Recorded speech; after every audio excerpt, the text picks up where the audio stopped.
Isang panukala naman ang itinutulak sa Senado para mabawasan ang paglaganap ng adolescent pregnancy sa bansa. Ngunit ilang grupo may pag-alma patungkol dito. Si Daniel Manalastas sa detalye. Sa unang sesyon ng Senado para ngayong taon, ilang panukalang batas ang tinugunan ng mga senador. Pasado na sa third and final reading sa Senado ang panukalang Safe Spaces Act o ang Senate Bill number 2897.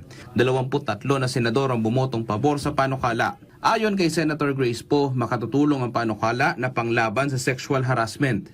It helps ensure that sexual harassment does not occur in environments where individuals expect respect, such as public spaces, workplaces, educational settings, or online platforms. Samantala, lusot na rin sa third reading ng Senado ang Senate Bill 2825 o ang FIVOX Modernization Act. Binigyan diin ni Senator Joel Villanueva na napapanahon na upang ipasa ang panukalang batas, pati na ang kahalagahan na mapalakas ang FIVOX lalo na sa aspeto ng kagamitan at teknolohiya para sa mas epektibong pagbibigay impormasyon sa publiko.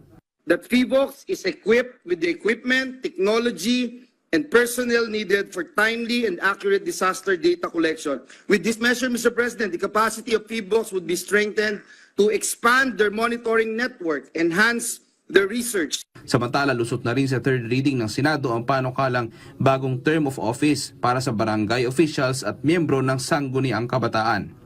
Daniel Manalastas para sa Pambansang TV sa Bagong Pilipinas.